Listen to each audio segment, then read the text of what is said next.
Friday. All right. Who else do we see here today? Look at you guys. Look at everybody coming on in for another Friday. You made it through another week. This one was a hell of a week. I don't know if you guys all had a hell of a week. It was a week. It was a hell of a week. It's like Moby Dick. It was a hell of a week, Kathy. Are you Ahab? What? I'm Ahab. Does that mean I'm Ishmael? No, you're mashed potato. I'm the gravy. Yeah, I am mashed potato. All right. If I only knew how to dance that. All right, let's go. Really? Yeah, I'm recording already. You are? Oh, wow. Great. Well, do you want to admit people as I'm? Yep. Okay, let's see if I can do this properly. We just practiced. And okay, for those of you whose first time this is, our apologies, but here's where you're supposed to just sort of let loose. Yeah, it's dance time. It's dance time because it's Feedback Friday all day long. Hold on, let's see if I get this right for you. All right, you ready? How about if I start at the beginning? Well, it's the end of the week. Now where you been? Well, now it's Feedback Friday, so come on in. Come sit down and stare at your screen. We got a presenter that you never seen. We're Feedback Friday, we're on the loose. We'll be the train, you be the caboose. It's Feedback Friday with Kathy and Amy. Mashed potatoes and the gravy. It's Feedback Friday all day long. Feedback, feedback, Feedback Friday.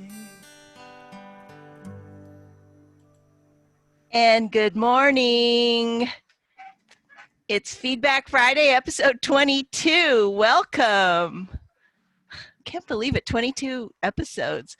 I also have a really super squeaky chair. If we were truly professional, I wouldn't have a squeaky chair, but that's how it goes.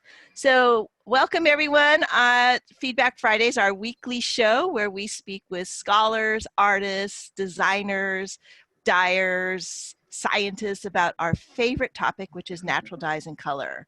I'm Kathy Hattori, president of Botanical Colors, and along with Amy Dufault, who's our director of social media and sustainability, we are going to be your co-host today and take you through a very serious and pressing topic, which is natural dyes. We love them. Anyway, our company provides natural dye materials online to artisans and industry, and we also have a custom dye house in Seattle, Washington. Before we start, I just want to say thank you to everybody. I love the fact that you join us for Feedback Friday, and they're picking up garbage right now, and especially for all of your incredible support. I have to close my window. We could not do this without you. Oops, I just practically killed my fern. Sorry. Thank you, everyone. Anyway, stop laughing, Amy. Today, our presenters are owners, founders, Kristine Vejar and Adrienne Rodriguez. Kristine and Adrienne own a Verb for keeping warm. You guys must know this place, based in Oakland, California. Verb is a natural dye studio and a textile shop, a retail textile shop founded in 2007. Kristine and Adrienne are accomplished natural dyers and love to meet people from around the world who share a passion for textiles. Kristine is the author of the Modern Natural Dyer, which we've talked about on the show before, fantastic book. And she and Adrienne co-authored a new book coming out in October titled Journeys in Natural Dyeing.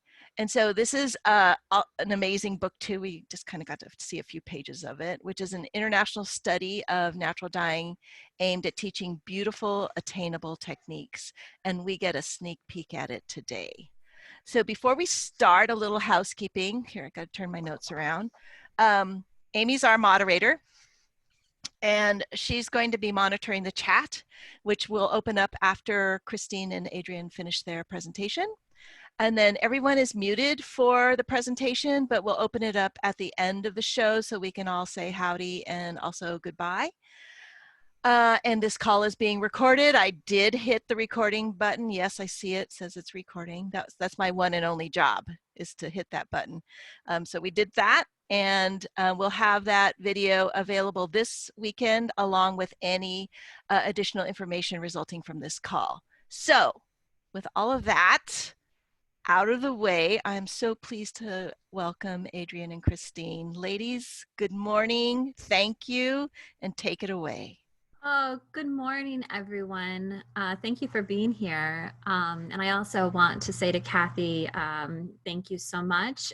We wouldn't be here if it wasn't for Kathy, her guidance and leadership over the years, and her commitment to natural dyeing has provided such an incredible botanical color as a platform for all of us to learn. So thank you so much. I am so grateful to know you. And Amy, thank you so much for being part of Botanical Colors and doing all of your efforts over on the East Coast. So thank you both.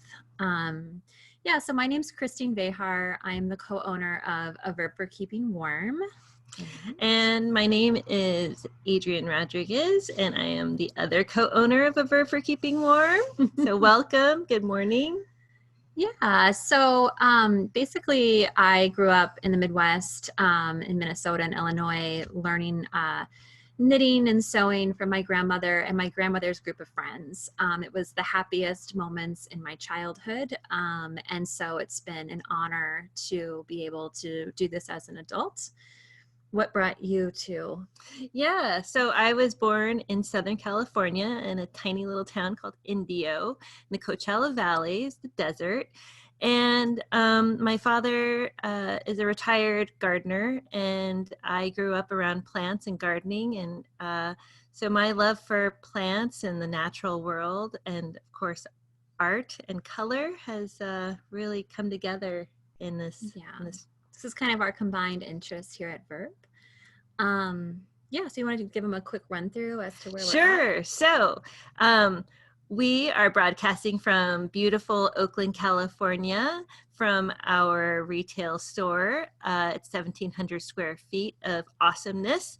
We have a full retail store behind me here. As you can see, there's yarn and fabric and embroidery floss, you name it. And then there's a classroom where back in the olden days before COVID, we would have people come and sit and learn all types of things like spinning, knitting, weaving, embroidery, and natural dyeing. There was natural dyeing. Yes. And so we also have another classroom in the back. It's our outdoor classroom where we did a lot of the natural dyeing classes. And then we have our studio where we and we naturally dye our own line of yarn and fabric and embroidery floss. And we have a natural dye garden also that is also in the back there. And yeah, so that's what we do here, right? Yep. Yeah, so basically I published the Modern Natural Dyer in 2015, and Modern Natural Dyer, the point was to get, I wanted to try to interest as many people as possible in the natural dyeing process. And so one of the things that I felt slightly confused about when I began natural dyeing were all the different mordants and then all of the different dyes. So I decided to take the approach in the Modern Natural Dyer of just focusing on aluminum-based mordants. So aluminum potassium sulfate for protein-based fibers and aluminum acetate for cellulose-based fibers. And then focus on the different dyes and the learning curve around learning dyes and the different strengths that each dye has. As kind of the focal point of the book. And the book tends to touch on many different aspects of natural dyeing. So there's like a moment of eco-printing, there's a moment of whole dye stuffs, a moment of iron dip, a moment of extracts. There's probably more moments of extracts than anything else in the book because they're extremely compact and accessible for many, many types of people to use. But there was some parts of the book that I really wanted to go further into that I wasn't able to due to room, and because we just needed to get the book published. So things like that were using iron water to widen the palette, to do a much, much deeper dive into the dyes available locally where we live. And things like growing indigo, extracting pigment, so we could have indigo in our own yard, shifts in pH, and using naturally colored fibers to widen and enhance the natural dye palette. So always my idea is I love the constraints that you have in natural dyeing. You know, there's a limited number somewhat of things to use around you. And so how do we make the most out of those dyes? Kind of like with cooking, you've got 10 ingredients. If you're a seasonal, you know, in-season chef, how do you make 100 different dishes that all taste good? And so anyway, I was already thinking about the next book as I was writing the Modern Natural Dyer.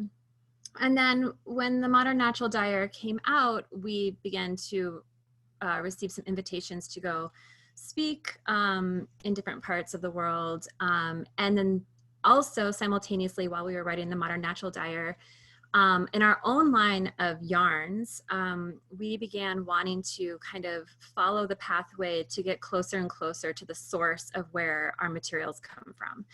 A big part of our process here at Verb are meeting people and wanting to understand more about their lives and what their lives look like with textiles.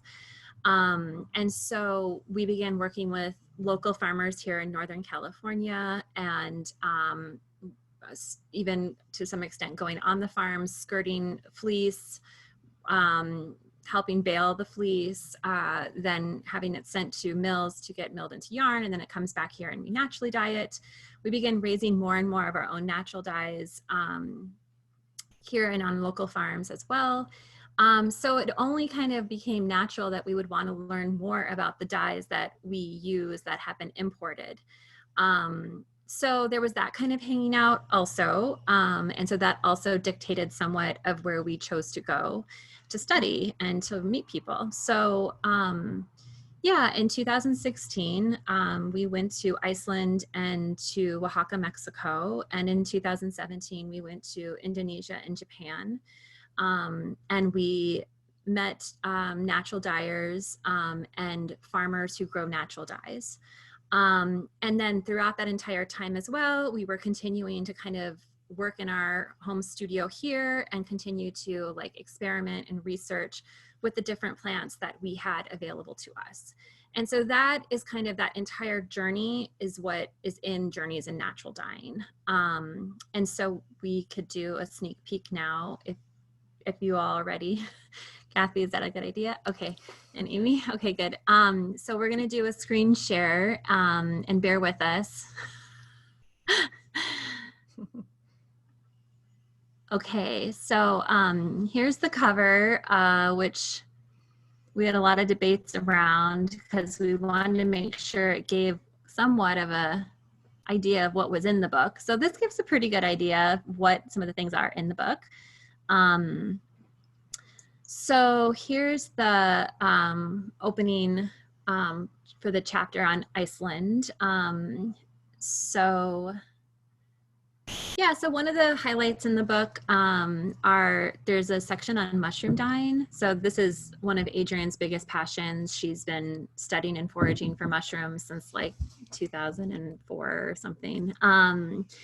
So aren't they beautiful? I love them. They're the most magical creatures that have ever lived on the earth. I love them to death, and I hope to share my love for them in this book as well. So here they are, and just a portion, just a tiny amount. I mean, there's hundreds, there's millions of mushrooms all over the place everywhere. So this is just a few that are very accessible to extract dye from. Yeah, and so one of the things too I want to make a point to say is that you know, in California we have some very particular plants and mushrooms and you know, even cochineal that, you know, aren't necessarily available across the country or in different parts of the world and what have you. But a big point of the book is that we are teaching the different conceptual ideas and techniques of how to find dye in your area. So it's not to replicate what we do. It's to look in your own backyard with these sets of skills that we're introducing in the book. And so, yeah, it teaches you how to take color samples, how to look at light fastness and color fastness and things like that. So, and we did try to choose mushrooms that are kind of widely found, because we don't want it that you pick up the book and you're like, I can't do anything in this book. All of these dyes are just, you know, for Californians or whatever. So yeah. And then, oops, I forgot, I have to scroll. Here's an example of a shade card. So there's over 400 colors in the book. That's just in the book. We made so many more colors. I can't even tell you. But yes, we are sharing 400 beautiful, incredible colors. Yeah, so we thought we would throw this in here so you would get a sense of how this part of the book is laid out. So, you know, the first row is lobster mushroom. And so here it demonstrates white yarn, light gray yarn, dark gray yarn, and that's without iron. And then white yarn, light gray yarn, dark gray yarn with an iron dip over the top of it. So like for the lobster mushroom, it doesn't shift a ton because, you know, iron a lot of times responds to tannins. But it at least shifts it a little bit. So any little smidge we'll take, right? Because as we get closer to our backyard, we want to just really dig in and see all the different teeny tiny even nuances we can get. And I think it's also really important to say this is just a very small sampling at 400%. So who's to say that at 200% you won't get a larger gradation, or at 800% you'll get, you know, an even more or less. So this is your chance to experiment, but just to give you a baseline of where you can start out. Exactly. So this is 400% on the weight of goods. So this book is only in percentages on the weight of goods, where the Modern Natural Dyer included volume measurements. So in the beginning of the book, we're very clear about how to do that math. And of course, we will be around to help people if you need help doing that kind of thing. Yeah, so then here's the chapter opener for Mexico. And then the chapter opener for Japan. Of course, Persicura tinctoria seeds. So yeah, one of kind of my favorite parts of the book is where we, for the last few years, have been studying a style of indigo dyeing where you grow Persicura tinctoria, you compost it, and you make a fermentation vat from it. And many times it's done on a very, very large scale, but we have created a 100 square foot plot in our yard. And that is what our recipe is based off of. So hoping that, you know, maybe in your community garden or in your yard, if you have a very small yard, we have a very, very small yard in Oakland, California, but where you can have a locally grown indigo patch where you can process on a very small scale. Yeah. Oh, I was just going to say, it's literally our front yard. So don't, you know, think that you can't grow literally in your front yard. Take out all that grass. The neighbors love it. You don't need actually. You're going to make friends. It's awesome. And it gets you talking. A lot of people don't even, they're like, indigo, what's that? I'm like, your jeans. Oh, so, you know, it's a conversation starter with your neighbors. Bringing it back to the textile. Yeah, so this shows 3 to 45 dips over a 15-day period. Mind you, this was all done in our bathtub. Yes. So, I mean, these are all really, truly accessible practices geared towards a smaller environment. So, yeah. The vat's in our kitchen. Yeah, and then we put it in our bathroom because it's a little bit smelly, and our mom was coming to visit and we were afraid of anyway, we put it in our bathroom at that point, and so that's where we would rinse it out, the samples out in our bathtub. So all of this also was done in our house, not in our studio, because we wanted to be like on the ground thinking of what maybe most people would be working within for their studio. So you don't need to have a separate studio in order to do the work in the book. So this is very pandemic friendly. You don't have to leave your house too much. Yeah, so then here's the chapter opener for Indonesia.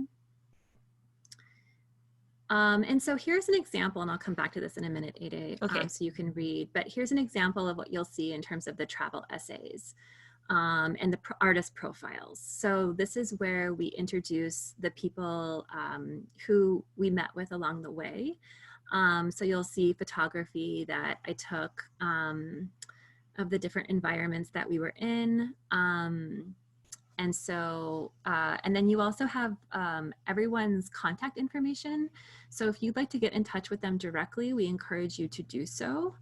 And we will have a pop-up store on our online store featuring their goods as well when we get closer to the release date and throughout the holiday season. So Amy had the great idea of having one of us, and Adrienne's going to do it, just to read a paragraph here so you can get a little bit of a glimpse into the content. Mordanting with plants, dyeing with roots, and weaving Ecot. Letters from Ubud and Tenganan. Years ago, while visiting the renowned Natural Dyeing Center, Maiwa, in Vancouver, British Columbia, we happened across a container with Simplocos written across it. Curious, we read further and learned that Simplocos is the genus of a tree whose leaves can be used in place of metallic salts, such as aluminum potassium sulfate, in the mordanting process. Through reading about Simplocos, we learned about the Babali Foundation's plant mordant project, led by Imadi Maduarta, who goes by Pung, and the Babali Foundation strives to preserve the use of Simplocos as a traditional plant mordant used by weavers in Indonesia. Pung is also the co-founder of Threads of Life, a for-profit social enterprise located in Bali, consisting of a gallery and shop located in Ubud and a dye studio located just north of Ubud, featuring the Babali Foundation Natural Dye Garden. Both organizations aim to provide education about the textiles of Indonesia, to support those creating traditional textiles with natural dyes, and to encourage environmental stewardship within the natural dyeing practice. Sorry, my eyes are not that great, and I didn't bring my glasses, and I forgot she needs reading glasses now. Anywho, you did a great job. Woo! Thank you.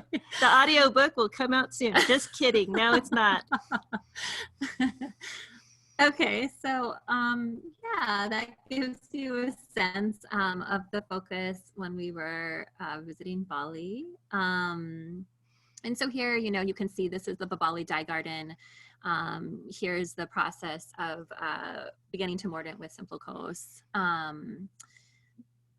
And then below here, all of this has been dyed, mordanted with Simplocos, and then dyed with Morinda, the root, similar to madder.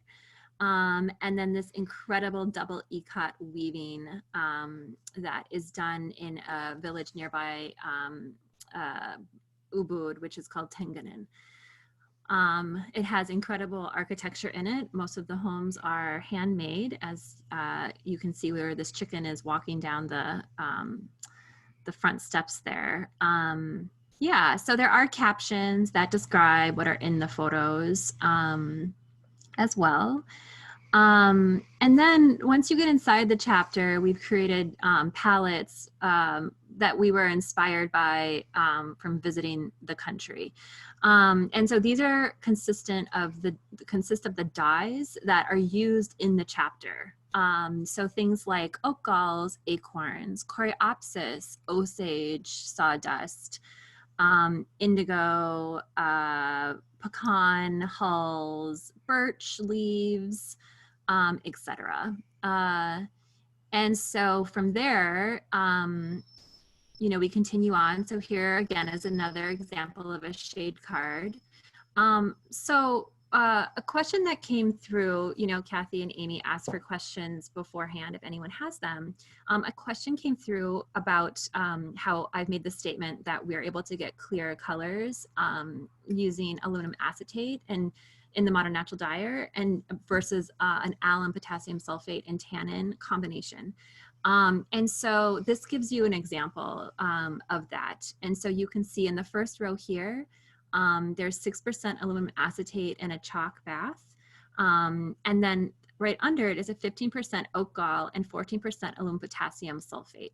So the oak gall imparts a little bit of a color transition onto the fiber, which gives it kind of this, again, very beautiful, but slightly duller, more brown and orange tone to the madder root. This is all dyed with madder. Where the aluminum acetate and chalk is a clear, brighter red.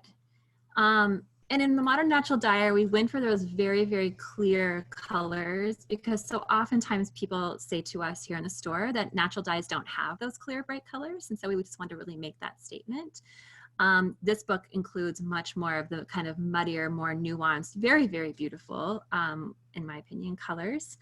And just to go down this further, so then the third row is 15% oak galls and 50% Simplocos, and then 15% oak galls and 50% camellia leaves. So we foraged these leaves from our neighborhood, and 15% oak galls and 50% hydrangea leaves.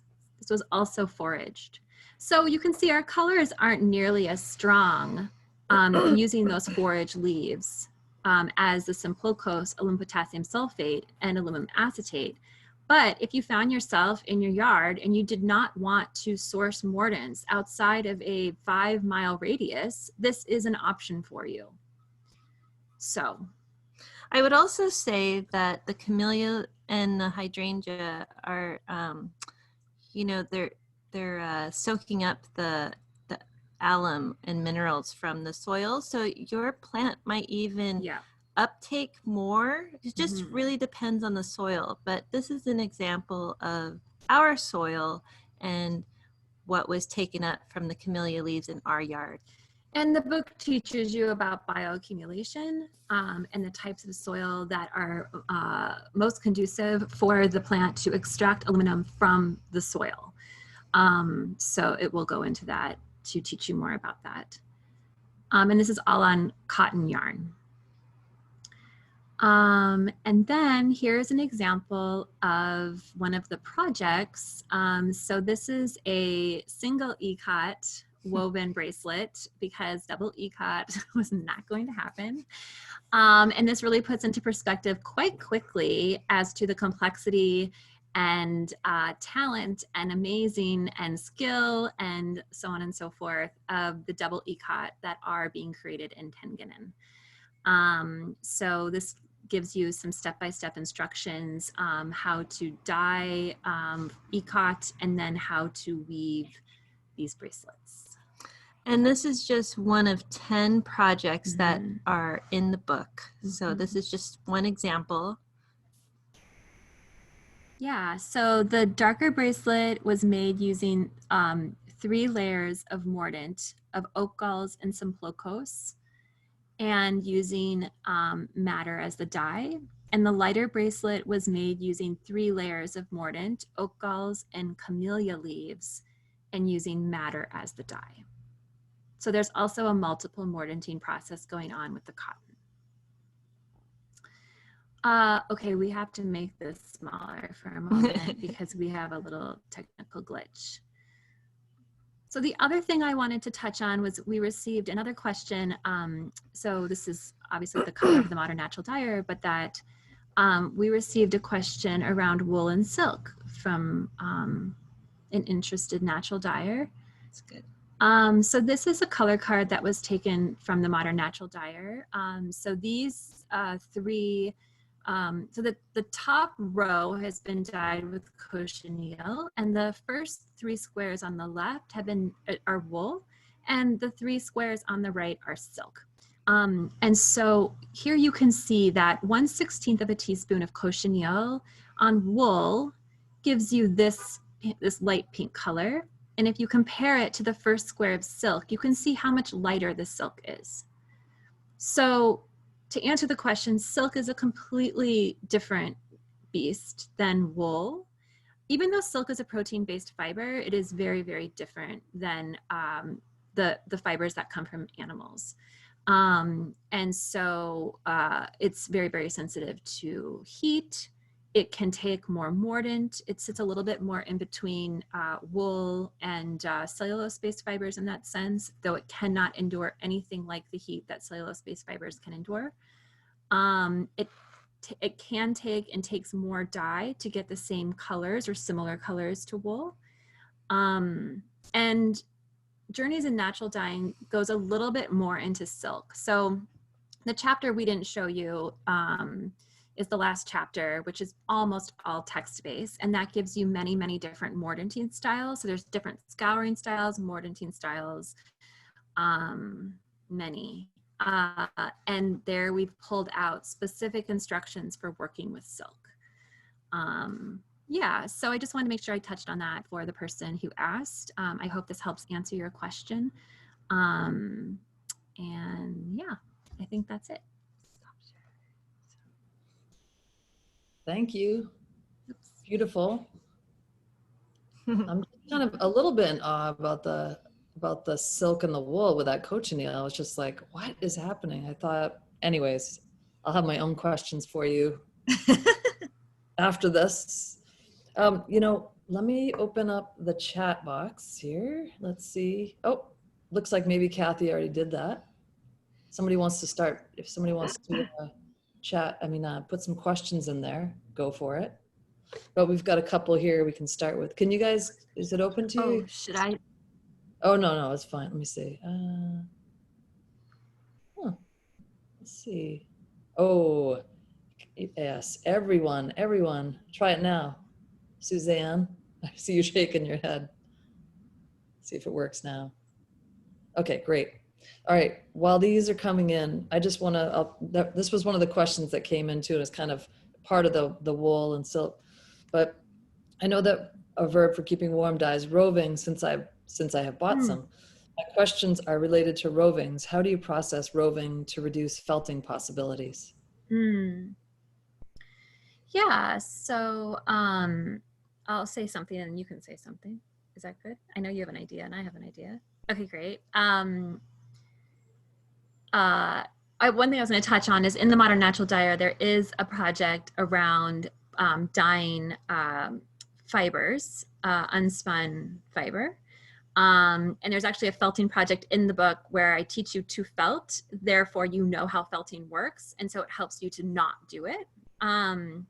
So sometimes it's actually good on a very small amount to actually ruin something because it teaches you the hitting that wall and being like, oh, I get it. Okay, don't do that again, right?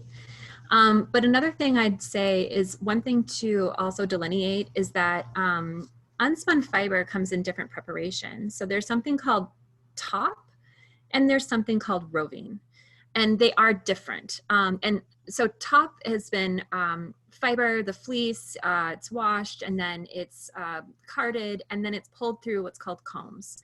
And the combs make everything very aligned and very straight. It looks more commercially processed. Roving is where it's been carded, but the fibers are still looking a little bit more like this. So we actually do not dye roving.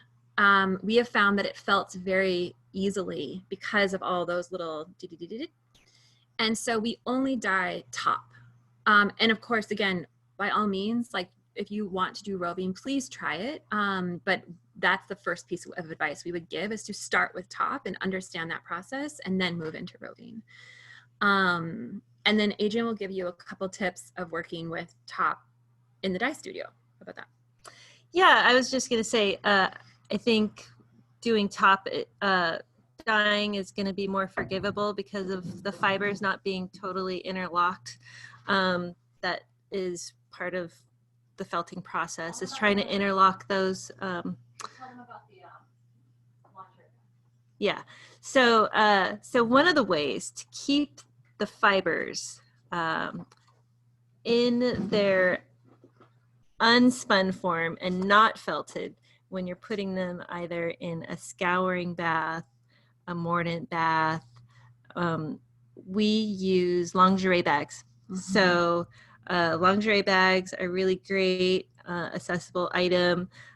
Usually they're a good size to put fiber in, put it in loosely, and just gently put it in there. You don't have, make sure you don't have any water temperature fluctuations or any agitation, and you should be good.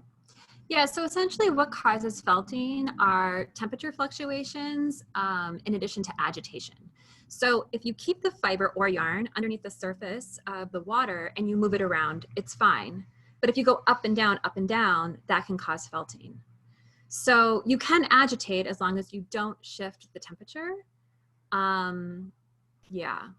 And so all the instructions, especially in the Modern Natural Dyer, are all conditioned to keeping you from felting wool. That's why we ask people to wait for things to come down to room temperature before working with them again. It's also from a safety perspective that will keep you from burning yourself as well. So yeah, I hope that is helpful. That was great. I'm gonna ping pong back and forth. So, and these they have no rhyme or reason. So, what do you think of using rhubarb for mordant?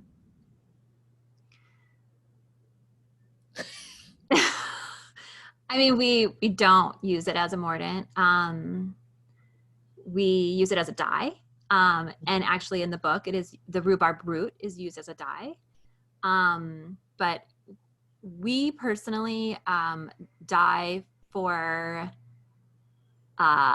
pretty extreme color fastness. So we can be a little bit dogmatic in our practice. One thing that I like to talk about to people, however, are expectations. So each of us, and this is in the new book, have a different set of expectations for the outcome. So it's nothing is wrong. It's just what your personal expectation is for something. I dye for people, and Adrienne dyes for people who have a very high expectation. And so that's going to guide our practice. But you, like, if we're wandering around, you know, my mom's backyard in northern Minnesota, for example, and we just want to see what's available to us, you know, we'll experiment with those things. And the great thing is once the fiber has been mordanted, you can always over dye it. So if it fades out, you can over dye. But that does also mean that you know the mordant that's on your work. And so I test mordants, but I'm probably a little bit more conservative in my mordanting because I look at that as the foundation for all of my dye work. And we're a commercial production dye studio, so it's a quality assurance for us. You know, I kind of laugh because Kristine and I both went to Mills College and studied art history. So we're both art historians, and then we both worked at museums, and I worked at conservation department. She worked at Textile Museum in DC. And so sometimes we get really dogmatic about like, okay, but this is the most color fast, you know? And so we really sometimes. But again, that's our expectation. So no one is wrong. Like what I would say to you is I would 100% do a series of experimentations and research the rhubarb that you have and test it out and see if those results that you get fall within your line of expectations for the textiles that you're making. Yeah, no one should stop you from trying things out. Yep. And go wild. Absolutely. Yep. Like that. Go wild with your natural dyeing. Yeah, it's funny. I actually have some things on the stove right now that I'll be looking at after, but I did something with like, I mordanted with our Simplocos. Yeah. And, acetate, but also I'm using cotton and silk and just like taking one plant from my yard and then just trying things out. But who knows what you're going to get. And that's one of the things we talk about a lot. I feel like here and on Instagram too, or when we're talking with people, it's like just play around, whatever your expectations are, they are, you know, but just, this is more for fun, unless it is something that's like commercial and you're doing production. So here's, you know, I'm not sure if this was a persimmon on your cover. Now I'm like, is that what it was on your book cover? I don't like photographic memory. So somebody's asking, please explain the method you use for dyeing with green persimmons as pictured on the cover of your new book. Will any species of persimmon work? You can use both species of persimmons, Hachia and Fuyu, but what we found is that the Hachia have more tannin in them, and so they do respond more quickly in terms of the depth of the color.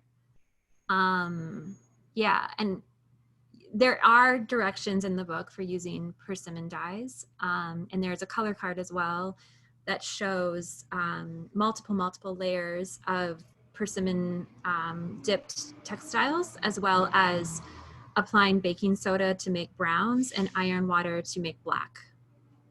So definitely look at that. Yeah. Kristine, is the picture that you sent to me, it was like kind of more muted tones. It's a picture from inside your book, but I've been using it, and I'm not sure, didn't have what the colors were on that, because I know I'm going to get questions on that, but that wasn't persimmon, was it? I don't know that a persimmon was in that picture. It's like a green, I wish I had the book here in front of me to show you. It's like a green Apple-like. kind of like a green apple, sort of. Yeah. Okay. I'll get it from you after, so I'll put a little caption on the bottom of what the swatches are. Yeah.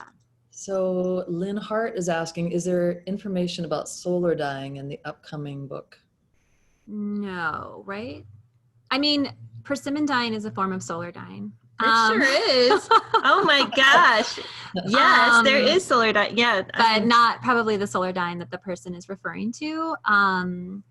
Yeah, no, there's not a lot, but you could definitely, especially when working with silk, you could, because you don't hit super high temperatures to mordant and dye silk, that would be a good, you could transfer that into a solar dyeing type of program.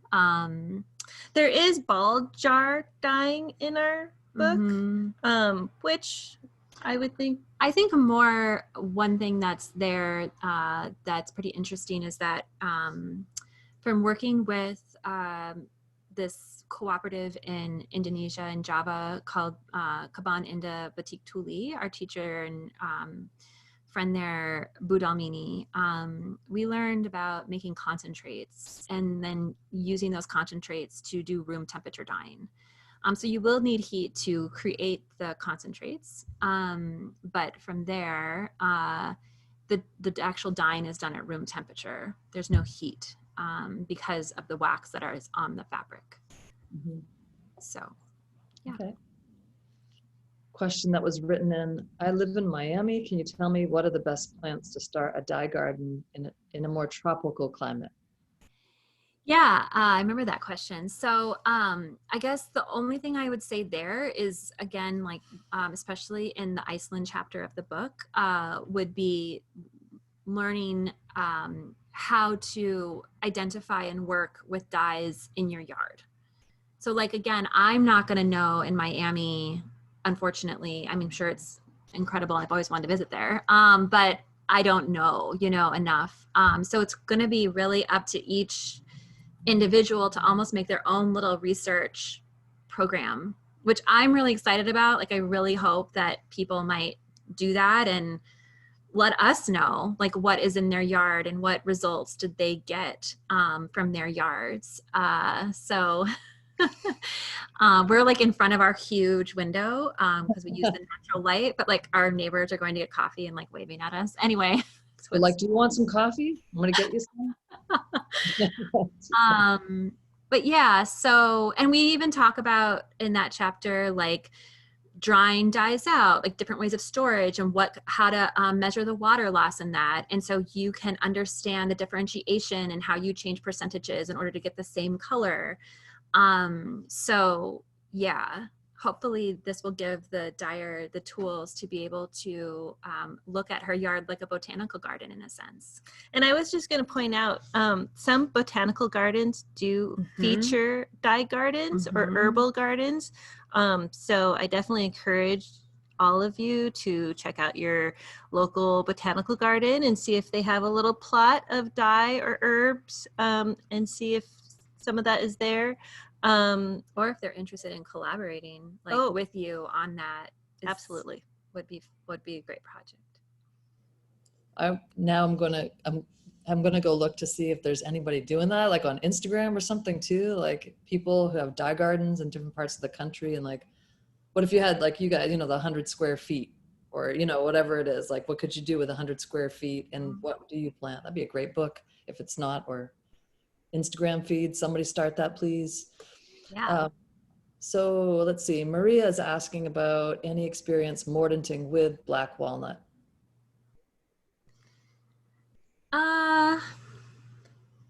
That's for you. I mean, I guess again, it's got tannins in it, so you would just swap that out. Like you could go to the so we chose the color card we showed you with all the red on it. We chose oak galls, but you could swap that out with any tannin rich. So like a black walnut would be totally fine for that. That we just chose oak galls. So, you can use it. I guess an interesting question is this people's way of wanting to get around having to buy mordant? Is that kind of the idea, is why there's these questions around mordanting with? I think people it seems generally like people like to sort of fool around or just try experiment with different mordants to see, well, maybe how a color will lay on top of the mordant if you have a darker color as the base.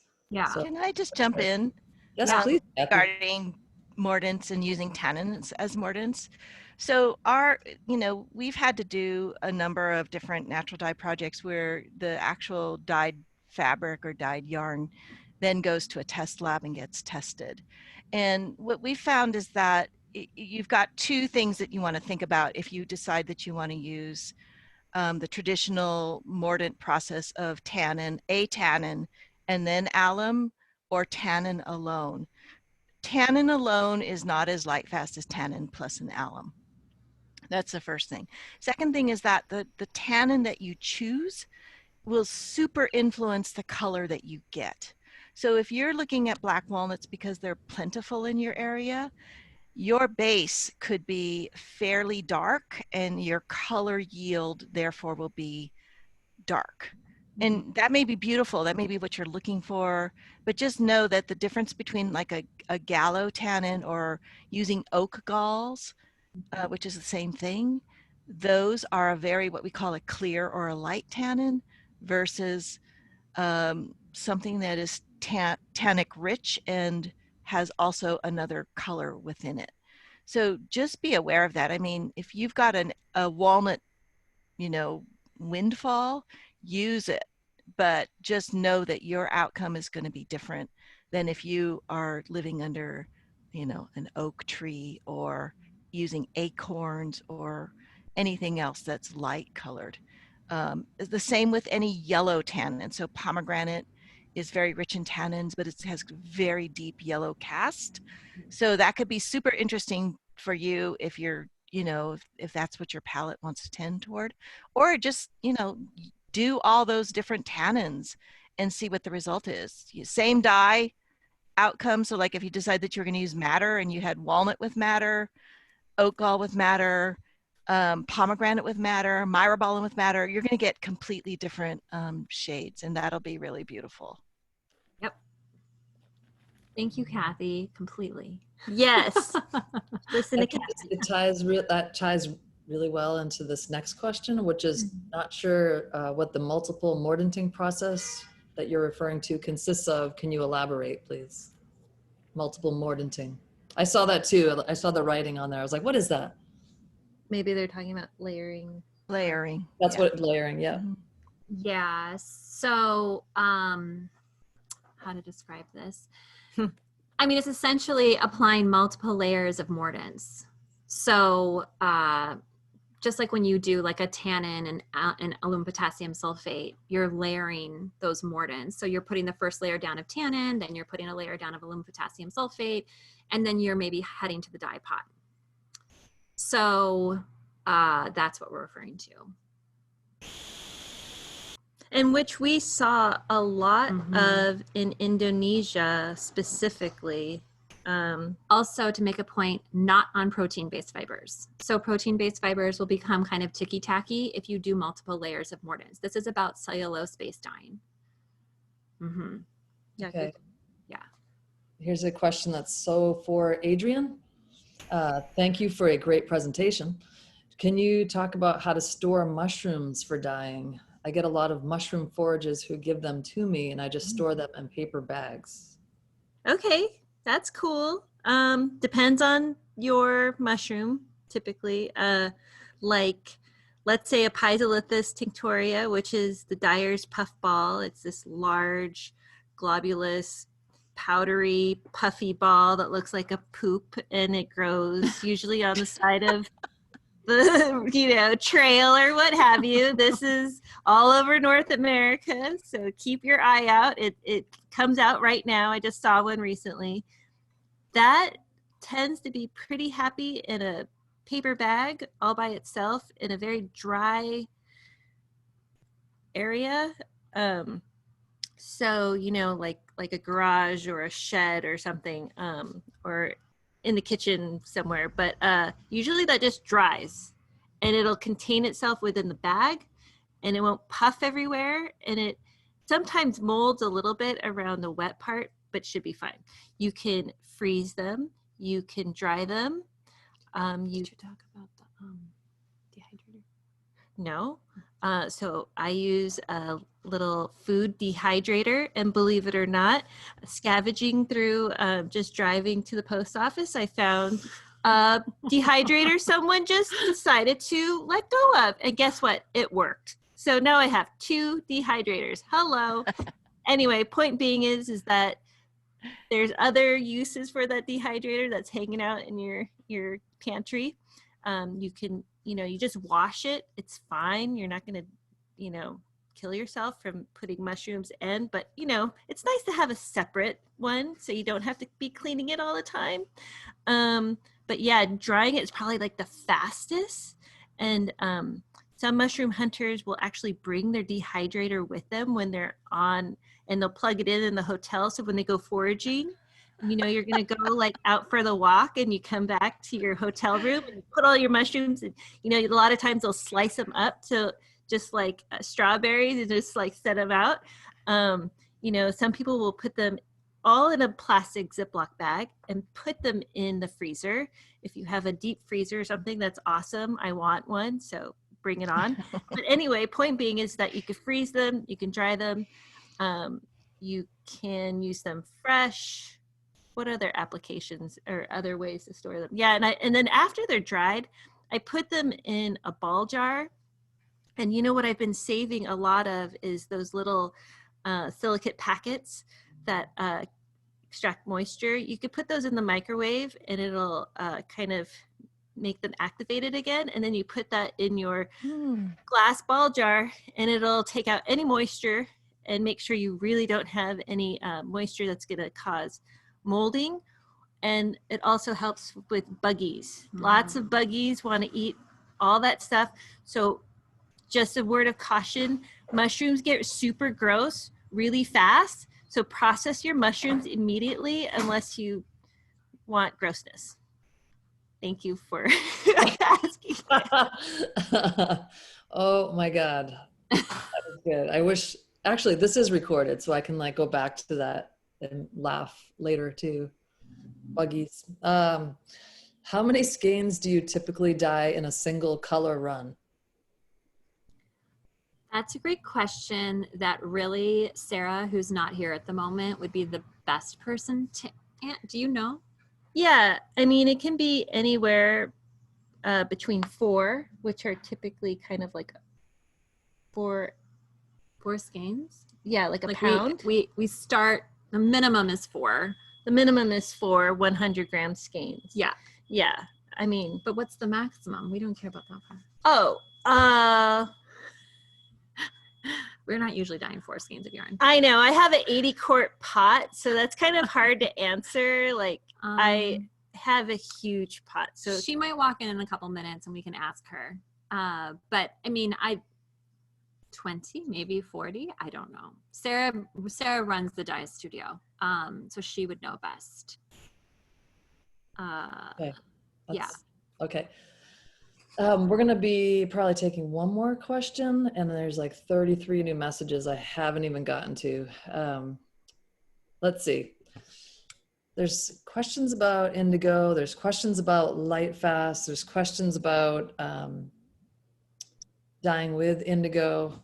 Let's see. Does anything I'm saying, like, do you want to talk about I feel like light fast is a whole rabbit hole where we would go down here. But maybe talk, what are some the most light fast dyes that you've worked with? Yeah, so like in the Modern Natural Dyer, I mean, it really focuses on what we feel is the most color fast dyes. So like cochineal madder, you know, pomegranate, like indigo is good, but you have, you know, to keep dyeing it, you know, so it's a little bit hard. I mean, I would say that, you know, like the core pigments, you know, and extracts that Kathy is offering, like those things that you've seen historically talked about over and over and over again throughout the years. You know, humans, they're obsessed with money. And so things that produce, they glom onto. And so those are going to be the things that probably have really good color fastness. So like you've seen madder for how many years? Yeah. But we probably more say that we just believe mostly in a strong foundation of really knowing how much mordant you're applying and what mordants you are applying, because that's going to contribute tremendously to the longevity of the dye. So like, for instance, I'm seeing here, someone asked us about using aluminum pot and soy milk. So aluminum pot, I can't measure how much mordant's in that pot. So it's definitely a means to mordant, but I really wouldn't use it because I can't tell where the breakdown is happening if a dye isn't color fast. Is it happening in the dye or is it happening in the mordant? So I want more control over the mordant than that. But definitely people do that. I think it works for them. But, you know, and there is soy milk mordanting in the book. and we have used copper pots to impart some copper quality.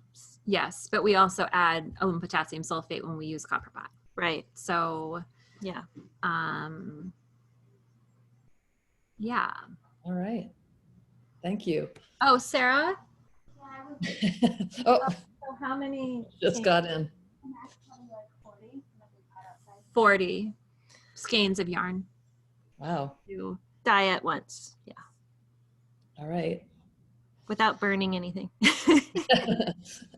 Yeah. So we have, I mean, the questions that are here, I mean, we always give the presenters an opportunity if you want to answer some of the questions, and I can go through them and send them to you later, and we can add them in later. That's up to you.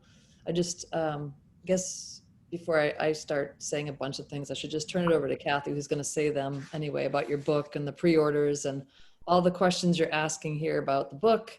You'll be able to see them when you pre-order off of our site. That we have the product up right now, and delivery, I think it's October, right? Mid-October. Mid-October? But first, thank you guys so much. That was thank you. such a beautiful, So great. such a great presentation. Yeah. I really love how you've kind of brought in regions that we're somewhat aware of, but not necessarily have been able to do any or had the opportunity to have kind of such a comprehensive look at. Like I know Iceland in terms of where it is and kind of this idea, but I've never really looked at, you know, what they're doing. And so thank you for doing that. And of course, Indonesia, I'm super interested in, so that was great. Okay, let me just, before we wrap up, tell you a few things that are going on. Both Verb and Botanical Colors have Journeys in Natural Dyeing available for pre-order. We're supposed to get our copies I believe, the second week of October. So if you want to order them now, we'll get them to you when they arrive. So that's super exciting. Can't wait for that. For those of you who are interested in cochineal and more ideas about cochineal, we still have a couple of spots open for a class that's being taught by Porfirio Gutierrez at Cattywampus Crafts in Ojai. And that's going to be September 18th and 19th, and that's on our website. That is the cochineal the Zapotec way. So he's going to go through, I think in your book you have a very similar discussion of how cochineal is cultivated and used in the Zapotec culture. So this is a really nice kind of intersection between what you guys were doing and then actually what's available to us to learn from. We also just, this is totally coincidence, but we got this huge shipment of Simplocos in from Babali. So we decided to put it on sale. It's a fascinating mordant. If you're familiar with mordantine, typically with aluminum sulfate or aluminum acetate, and that's kind of your go-to, it's really interesting to use Simplocos. And so try it out. It's really fun to see what the color comparisons are by using it. Okay, so yes, ma'am. Kristine. Also with Simplocos, part of that whole process is pushing back against like monoculture farming and transitioning those islands in Eastern Indonesia. So it's also just like a really important thing of keeping the culture alive to be able to dye there. So when you purchase Simplocos, you're also contributing and supporting those efforts. I just want to like throw that out there. Yeah, for sure. I mean, they were, what was happening, the reason that there is this thing called Simplocos is because they were finding that they were actually taking the trees and the shrubs down in order to use it as a mordant. But then they did a little bit of research. I think they got a grant or some ethnobotanist got involved and realized that the leaves were also accumulators, and therefore if they just harvested the fallen leaves, they wouldn't have to denude and have these problems with erosion and all these other issues with an unsustainable mordant source, and they could just turn it into a sustainable source. I really just want to hope that's not my thing saying, oh yeah, hold on a second. So I'm yes, that little cable time. Oh no, please do not. No. Usually I plug in before, but I forgot to do it this time. Feedback Friday. It's just sort of like, what's going to happen next? Yeah. Oh. All right. Yeah, a lot of improv here. So yeah, that's the story of Simplocos. It's pretty amazing. And in fact, we also have we're just kind of this very start of an idea of using U.S. grown Simplocos that is native to the Southeast. So I have a box of that. I haven't even opened it yet, so I don't know. But I think we're going to have a speaker on a future Feedback Friday who has it and is going to talk a little bit about that too. So the person who's in the Southeast who is asking about what's available to them, you might have that in your region. So check that out. I'll try to get a botanical name that we can add to this this podcast. Okay, so now I'm going to talk about next week. Thank you again, you guys. That was so wonderful. So next week we have this amazing thing that Amy found for us. It's Dr. Narayan Kandekar, and he is the director of Harvard Strauss Center and is their senior conservation scientist. And he oversees the Forbes pigment collection, which is an assemblage of more than 2,700 pigments. It's in active use by conservation scientists at museums. They rely on the samples for testing and as reference materials in the analytical laboratory. So this Dr. Kandekar has access to more colors than we can even imagine. Historical pigments, rare pigments. I'm sure if we're able to kind of look at sort of what the collection looks like, you'll see these really ancient little vials and collection tubes and things that are going to be there. So please don't miss that. That's next Friday at 9 a.m. Pacific, 12 noon, our Feedback Friday. We're going to be very excited to welcome Dr. Kandekar to speak with us. And other than that, Amy, anything else? I have that RSVP up right now, and yes, there's lots of pictures of really interesting looking bottles with different colors, and I'll be These more on legendary colors that we've only heard of and never actually seen. I'm sure Dr. Kandekar has them. My dream was to actually go there and with masks on, actually go through it, because it's a workspace at Harvard. So, but yeah, he can't go there himself, so he'll be doing it from home. But yeah, it's a beautiful Still, it's going to be magical. So, because we had this presentation about pigments, wild gathered pigments from Tilka Elkins a couple of weeks back. And so this is just like the other side of it, the scholarly side of what's going on in the pigment world. So super excited. Yeah. All right. So are we going to unmute and say hello, goodbye? And Kristine and Adrienne, thank you so much again. Thank you. So many people in the chat. They're like, buy your book. See you soon. So look at the chat too. Indigo. Bye. Love you. Bye, everyone. Bye. Thank you. Thank you, you guys. Thank you. That was great. Hi, Kenya. Hi, Indigo. Oh, hey, Kenya. How you doing? Bye. Hi, Breeze. Hey, Kathy. Oh, Breeze, I need to talk to you. Okay. Can you hang out for a second? Oh, Reese, you're in trouble. No. You're in trouble. Always. Hey, Kathy, we're still recording. Oh, Hi. Is it? gotta stop. Sorry. Bye. Bye.